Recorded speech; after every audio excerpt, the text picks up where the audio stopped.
चौथे सेमेस्टर की परीक्षा हो चुकी थी। परीक्षा के बाद हल्के फुल्के माहौल में कुछ बच्चे अपने घरों को जाना चाहते थे। कुछ ने कुछ क्रिएटिव करने का मन बनाया था। बंगलोर के एक इंजीनियरिंग कॉलेज में हॉस्टल में कुछ लड़कियों ने ऊटी जाने का कार्यक्रम बनाया। इसके लिए उन लोगों ने सोचा कि लड़कों से भी बात की जाए। अगले दिन कैफेटेरिया में बैठे हुए लड़कियों ने वहां आए लड़कों से अपने मन की बात कही। प्रिया, नीतू, शीला और रत्ना के साथ दो लड़के सुदीप और रोहन चलने के लिए तैयार हो गए। बंगलोर से ऊटी का रास्ता 5 घंटे का था। वहां जाने के लिए सबने बस का रास्ता चुना। निश्चित दिन सभी 6 मित्र सवेरे निकल पड़े। ऊटी जाने का अपना ही आनंद था। हिल स्टेशन होने की वजह से पर्यटकों का अच्छा मेला लगता था। बस पूरी तरह से भरी हुई थी। सुबह 4 बजे से यात्रा आरंभ हुई। वहां रहने की प्लानिंग 3 दिनों की थी, तो होटल में कमरे बुक कर लिए गए थे। उसी हिसाब से कपड़े वगैरह भी लिए गए थे। बस चल पड़ी। अभी सुबह का अंधेरा छाया हुआ था। बस मैसूर रोड से होती हुई आगे बढ़ चली।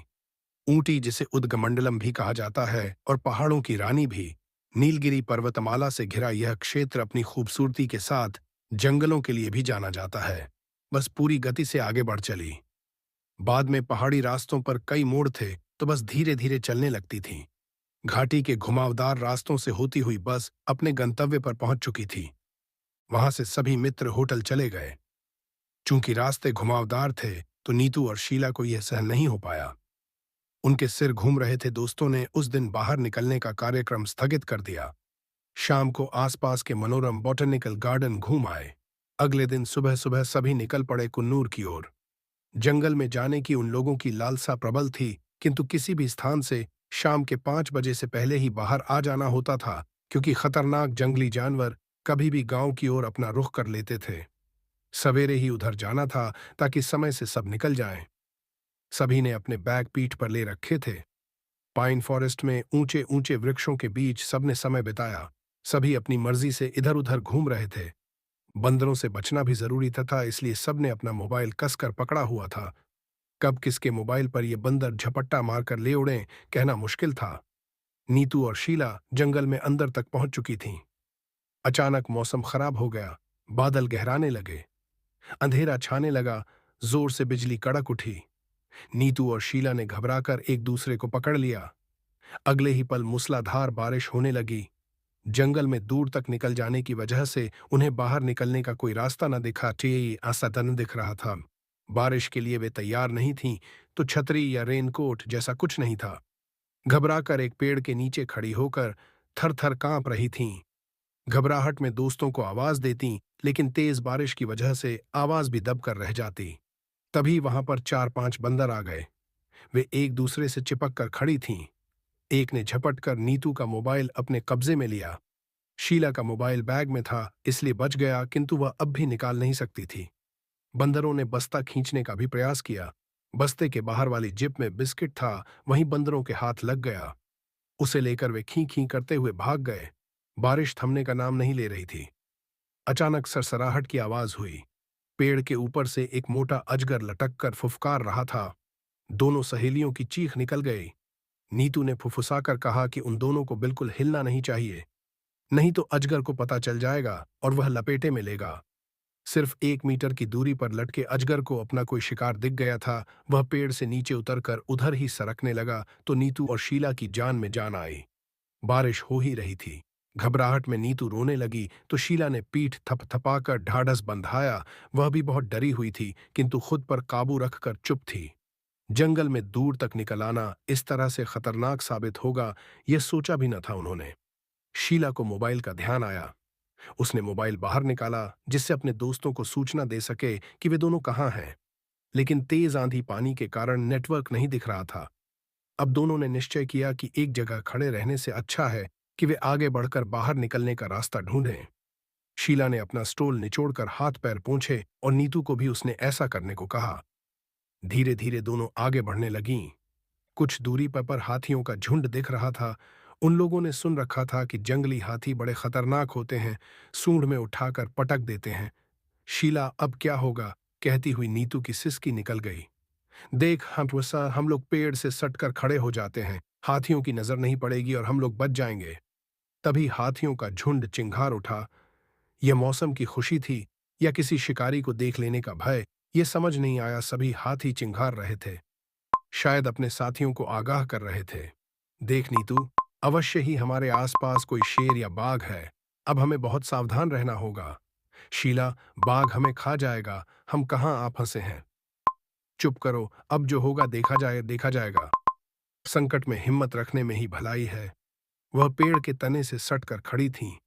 हाथियों का झुंड किसी अन्य दिशा में बढ़ चला था, पर वह तो जंगल था ना।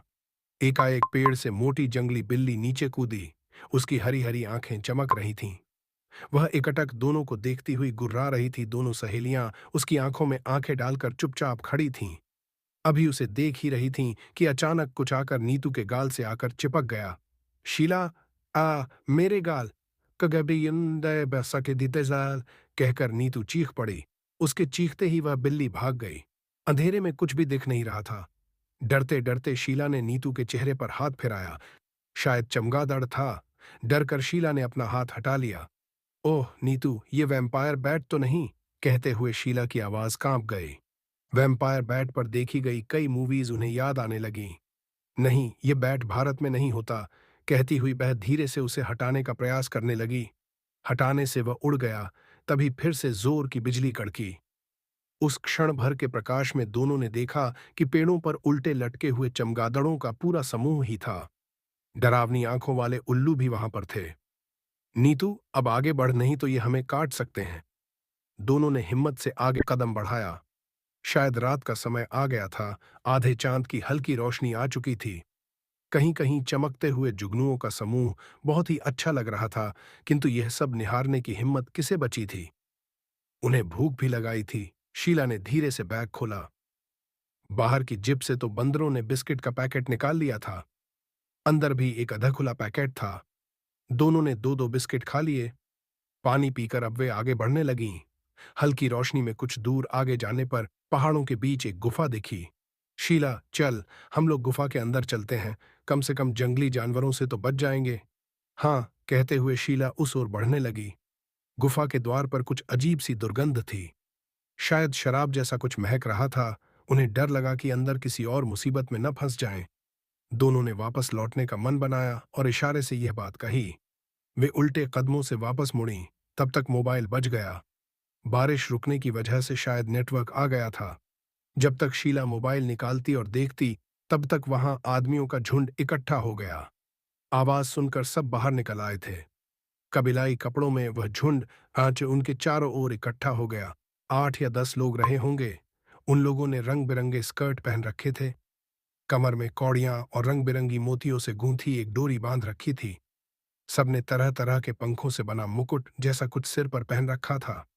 हाथों में सफेद चूड़े पहन रखे थे, जो कि हाथी दांत का बना प्रतीत होता था। गले में भी बड़े बड़े मनके की बनी मालाएं थीं। चेहरे पर लाल हरे रंग की लाइनें खींची हुई थीं। कुछ ने काली लाइन से बिल्ली मूंछों की तरह रेखाएं खींच रखी थीं। हाथ में हंसिया जैसे धारदार अस्त्र थे।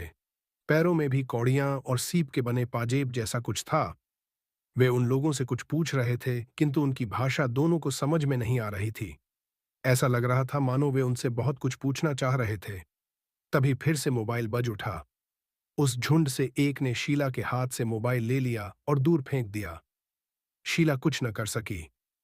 वे सब दोनों को घेर कर गुफा के अंदर ले जाने लगे। दोनों समझ गईं कि यही उनकी जिंदगी की आखिरी रात थी। एक दूसरे को कातर निगाहों से देखती हुई दोनों अंदर घुसीं। चारों ओर चषक जैसे बर्तन लुढ़के हुए थे। शायद थोड़ी देर पहले शराब पी गई थी, क्योंकि अंदर वह दुर्गंध प्रबल हो गई जो गंध गुफा के द्वार पर थी। एक बड़ा सा पोस्टर नुमा कुछ टंगा था, जिसमें एक डरावनी आकृति बनी हुई थी। उस आकृति में जो चेहरा था, उसमें बड़े बड़े दांत थे और उनसे खून टपक रहा था। उसकी आंखें कौड़ियों की तरह उभरी हुई थीं। हाथ की जगह चमगादड़ के जैसे पंख थे। पैर हाथियों की तरह मोटे मोटे थे। आकृति इतनी भयंकर थी कि दोनों की चीख निकल गई। चीख निकलते ही एक ने नीतू की गर्दन पर हंसिया टिका दिया। तब तक दो लोगों ने मिलकर उनके हाथ पांव रस्सियों से बांध दिए और कोने में बैठा दिया। उनकी आंखों से आंसू बहने लगे। बस एक दूसरे को देखकर वे रोए जा रही थीं। तभी एक ने नीतू को कंधे पर उठाया और बाहर ले जाने लगा। उसके पीछे पीछे सभी निकल गए। सिर्फ एक लड़की शीला की निगरानी में अंदर रही। शीला परेशान हो गई कि वे लोग पता नहीं नीतू के साथ क्या करने वाले थे। उसने सुना था कि कबीला वाले अपने इष्ट के सामने इंसानों की बलि चढ़ाते हैं। हे भगवान, कहीं नीतू को। नहीं नहीं, वह चीख पड़ी। उसके चीखते ही उस लड़की ने शीला की गर्दन पर अपना हंसिया टिका दिया। शीला डर के मारे चुप हो गई। उसकी घिघी बंध गई। प्लीज मेरी सहेली को छोड़ दो, मैं तुम्हारे आगे हाथ जोड़ती हूं। शीला घिघिया उठी। हालांकि वह समझ रही थी कि उसकी भाषा उस लड़की को समझ में तो नहीं आएगी, पर आशा के विपरीत वह मुस्कुरा उठी। इससे शीला को शंका हुई कि वह उसकी बात समझ चुकी थी। अब वह चुपचाप बैठकर देखने लगी कि आगे क्या होता है। अचानक मोबाइल की घंटी बजी। उस लड़की ने स्कर्ट की कमर से मोबाइल निकाला और बात करने लगी। इसके लिए वह गुफा के अंदर ही बने दूसरे भाग में चली गई। शीला ने उधर नजर दौड़ाई तो वहां हाथी दांत के ढेर लगे थे। शीला उस लड़की की अत्याधुनिक मोबाइल को देख समझ चुकी थी कि वे सब वास्तव में कबीलाई नहीं थे। कबीलाई होने का स्वांग भरा जा रहा।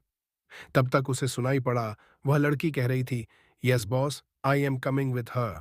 मैं उसके साथ आ रही हूं। अच्छा, तो ये अंग्रेजी समझ सकते हैं। अन्य भाषा में बातें करना उनका नाटक था। अब वह थोड़ी सहज हो चुकी थी। मौत सामने थी, फिर भी वह शांत थी। उस लड़की ने बाहर आकर शीला के पैर खोल दिए और बाहर चलने का इशारा किया।